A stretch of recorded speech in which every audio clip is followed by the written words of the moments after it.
une convergence première, c'est que l'enfant doit naître d'un homme et d'une femme.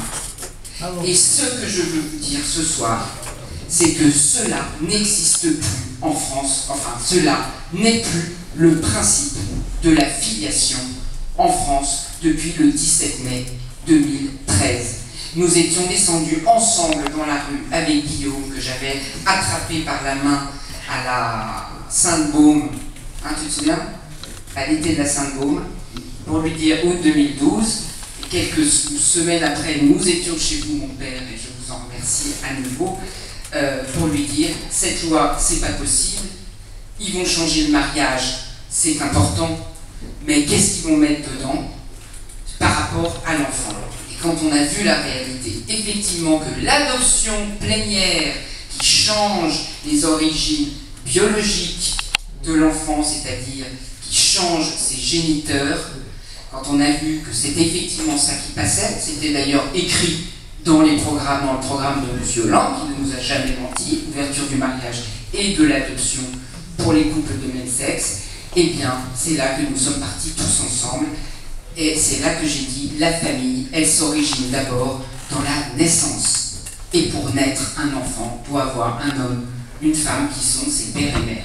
Regardez que non seulement que nous n'étions pas loin de la réalité, c'était ça effectivement qui posait le plus de problèmes, car aujourd'hui, un bébé naît de trois personnes biologiques. Quand vous avez cassé la règle de la naissance entre l'homme et la femme, voilà ce qui va arriver, parce que la science nous le permet, parce que l'argent nous le permet, mais aussi, et ça n'a été abordé par peut-être un peu notre ami juriste que je remercie. Pardon Dominique, je ne t'ai pas remercié d'être là. C'est super sympa aussi, l'Institut Famille et République. Merci à elle d'avoir résumé les tâches du droit européen, la Convention de la Cour européenne des droits de l'homme. Mais je dois dire que, donc là, cet enfant, vous savez comment il a été fait. On a énucléé un ovule, on a remis le noyau d'ovule d'une donneuse, et il a été fécondé, et c'est la mère qui a accouché, hein, mais l'ovule avait été manipulé. D'accord? L'enfant était malade, ou la mère était malade. Donc là, c'est encore thérapeutique. Mais je tiens à vous dire aujourd'hui, et je vais peut-être dépasser le quart d'heure, parce que ce que j'ai à dire, non, à peine. Ce que j'ai à dire est vraiment très important. Il n'y a pas que le droit européen de notre Cour européenne des droits de l'homme, il n'y a pas que l'argent, il n'y a pas que la législation en France, il y a l'idéologie supranationale des droits internationaux des droits sexuels et reproductifs. Guillaume nous a parlé de la souveraineté absolue de l'individu. Eh bien, mes chers amis, ils sont reconnus au niveau international par l'ONU et par l'OMS. Est-ce qu'on a vu l'OMS avant? Oui, on peut voir l'OMS? Non, pas c'est moi qui vais vous dire. C'est vrai? Bon, alors je vais vous dire simplement que c'est l'OMS qui reconnaît aujourd'hui des droits à chaque individu à une santé sexuelle totale, santé sexuelle, hein, donc on est et thérapeutique et pas thérapeutique, qui effectivement ouvre des droits qui sont incroyables. La santé sexuelle fait partie intégrante de la qualité de vie. OMS, c'est un état de bien-être, la santé sexuelle est un état de bien-être physique, émotionnel, mental et social en relation avec la sexualité, et non pas simplement l'absence de maladie et de dysfonctionnement ou même d'infirmité. Donc, il faut bien comprendre qu'il y a une charte internationale du planning familial, d'accord, qui isole la sexualité et qui en fait un droit individuel de chaque individu, le dissociant totalement de la reproduction et du couple. Toute personne a droit à ce qu'un programme complet d'éducation à la sexualité l'aide à exercer pleinement sa citoyenneté, sexualité égale citoyenneté, dans les sphères privées, non mais ne rigolez pas, c'est la réalité de l'ONU, hein, dans les sphères privées, publiques et politiques. Et politiques. Vous m'entendez bien? La sexualité est devenue un enjeu politique. Et pourquoi? Parce qu'elle permet la reproduction individuelle. Toute personne a le droit de prendre ses propres décisions en ce qui concerne quand et comment avoir des enfants. Ceci inclut l'adoption, évidemment l'adoption filiative, on verra la différence dans un instant. Les traitements de la fertilité. Qu'est-ce que les traitements de la fertilité? Évidemment, la procréation médicalement assistée et la gestation par autrui. Mais il faut bien comprendre que dans le cadre de l'ONU, la fertilité s'entend comme la fertilité sociale et la stérilité comme la stérilité sociale. C'est-à-dire que toute personne qui ne peut pas se reproduire dans une relation sexuelle pour différentes raisons, soit elle est seule, soit elle est homosexuelle, soit les deux, soit elle veut juste un enfant comme ça, eh bien, elle est dans une stérilité sociale qui ouvre un droit à la fertilité et le fait d'accéder à un éventail aussi large que possible de moyens abordables de contraception, ce que je trouve par ailleurs, moi, tout à fait normal. Bien. Donc comprenez que nous sommes dans un cadre qui n'a pas été jusqu'à maintenant véritablement défini par mes prédécesseurs, mais qui vous disent que ça, c'est l'idéologie mondiale qui pèse sur les nations. Et ce sont les nations qui, en prenant des lois, intègrent, importent cette nouvelle vision individualiste du droit à avoir une sexualité, une santé sexuelle et une santé reproductive, droits sexuels et reproductifs, qui font que chacun peut décider d'avoir un enfant totalement en dehors de la relation homme-femme. Sachez que ça, c'est une règle mondiale. C'est à chaque pays d'y résister, ou pas, ou de l'admettre. Et ça dépend de votre volonté, à vous. Chacun des citoyens qui va voter. Je me permets de vous montrer en 5 minutes un petit film qui s'appelle La sociologue et l'ourson. La sociologue et l'ourson a été tourné par le fils Mathias Théry, le fils d'Irène Théry. Qui est Irène Théry? Irène Théry est une sociologue, partisane de la révolution sexuelle de mai 68, qui a donc fondé cette idéologie dominante maintenant de l'ONU, de l'OMS, mais aussi que vous retrouvez aussi évidemment dans toutes les décisions qui sont prises aujourd'hui au Conseil de l'Europe, par exemple, contre lequel on se bat aussi, mais qui redescendent par l'Europe. Et heureusement qu'on a aujourd'hui la Cour européenne des droits de l'homme, comme vous l'a très bien dit Dominique Marcillassi, qui fait un blocage par rapport à ça sur la filiation biologique. Mais maintenant, vous allez voir, là, alors, ça a été tourné pendant le temps de la discussion parlementaire sur la loi Taubira, donc là, on atterrit en France en 2013. Le 13 janvier 2013, avec Guillaume de Prémat, Ludovine de la Rochère, Albéric Dumont, vous êtes appelés à défiler et vous êtes, le 13 janvier, plus d'1 million sur le Champ de Mars. Ça a été mis sous forme de petites marionnettes, pour vous faire moins peur, d'accord?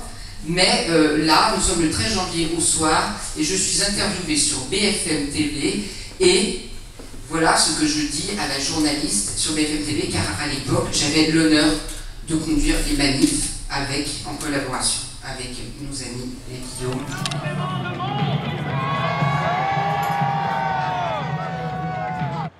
Aujourd'hui, je veux dire devant tout le monde que nous avons à peu près mobilisé plus d'1 million de personnes à Paris. Voilà, je dis le chiffre. Où est la caméra?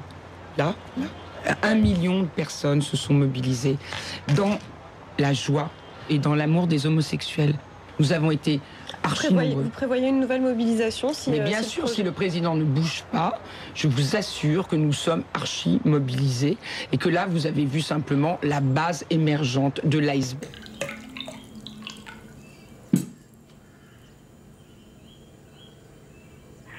Je suis un petit peu déprimé mais par la situation, hein.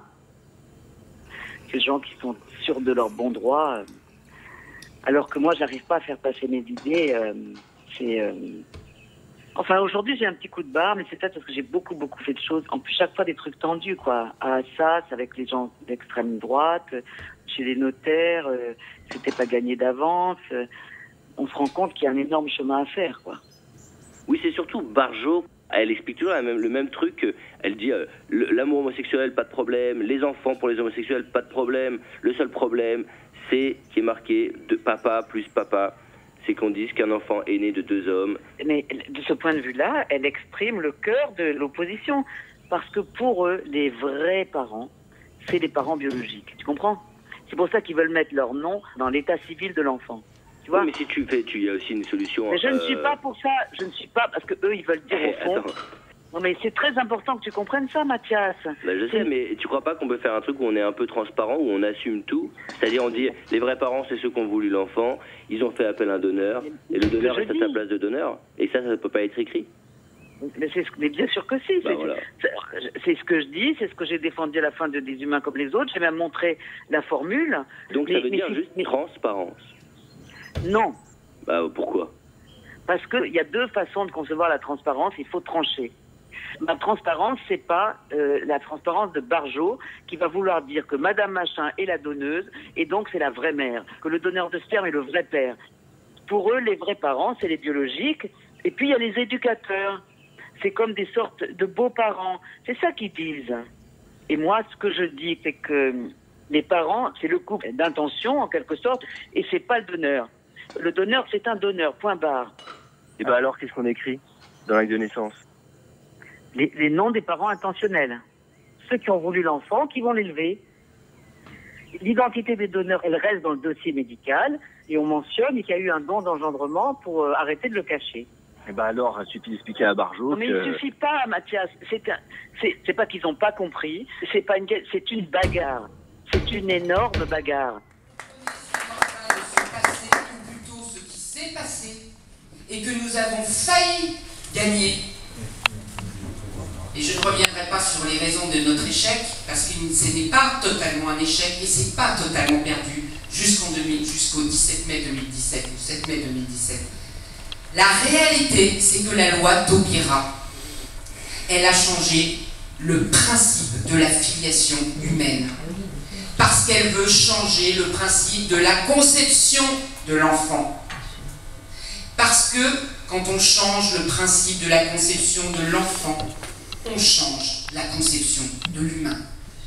Voilà, mes amis, ces droits sexuels et reproductifs qui donnent à chaque personne le droit de se reproduire, parce qu'on est dans la stérilité sociale et on s'est servi du couple homosexuel pour ça. Eh bien, la réalité, c'est pour que chaque personne puisse faire un enfant en dehors de sa conception naturelle, de la relation de l'homme et de la femme. Voilà.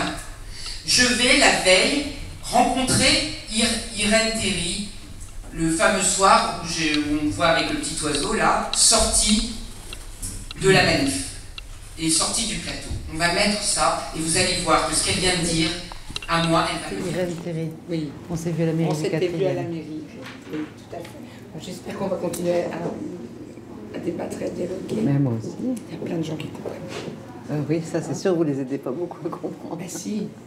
Mais comprennent pas pourquoi. Il n'y aura plus de père, il n'y aura plus de mère. Continuez comme ça, ils comprendront pas. Vous savez très bien que c'est le cas de la Ah juridiquement. oui, sûrement.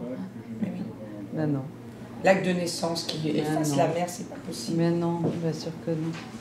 Bon, allez, on continue. Voilà, mais continuez à désinformer. Vous Je ne continuez désinforme pas, vous affolez les populations avec des mensonges. Avec aucun je vous assure. Il y avait une vraie fête et une vraie joie. Dites qu'on va enlever le nom de la mère dans l'acte de naissance. Continuez à dire ça. Mais c'est vrai. C'est faux. C'est juste faux. C'est un mensonge. C'est un mensonge. On n'enlève pas. Et enfin... Si on l'enlève pas, s'il n'y a pas effectivement... Donc il y aura 3 parents. De quoi vous parlez? Ben, si dans l'acte de naissance, on n'enlève pas la mère et qu'un enfant est issu de 2 hommes, il y aura 3 parents. C'est QFD. Vous parlez de quoi? De l'adoption? De l'acte de naissance.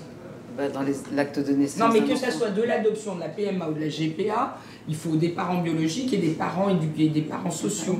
Personne, les enfants vont... D'où viennent les enfants? Les enfants viennent des 2 sexes et ça va continuer. Eh bien, il faut que ça soit inscrit. Très bien. Irène, je vous propose une chose, que dans la loi, ça soit inscrit. Voilà. Je vous souhaite une bonne soirée. Ben, oui, à vous aussi, parce que vous devez être fatigué. Moi, ça va. Non, mais vous, ça sera le 28, c'est ça? Oui. Allez, à bientôt. Au revoir. Vous voyez, d'un côté, elle dira le lendemain à son fils, et ça sortira 3 ans après, parce qu'il ne fallait pas que vous le sachiez. Parce que tout ça, c'est toujours la même chose, c'est qu'il ne faut pas vous dire la vérité, pour que vous ne vous rebelliez pas. Vous Vous comprenez? Eh bien, là, moi, elle m'embrouille et on comprend rien, parce qu'effectivement, elle expliquera, pour nous, le parent, c'est le géniteur, c'est le parent biologique, et ça, nous nous battrons jusqu'au bout pour cela. Et j'espère que vous vous battrez aussi à nouveau et que nous pourrons nous rebattre ensemble très prochainement, tous ensemble. Bravo. Bravo.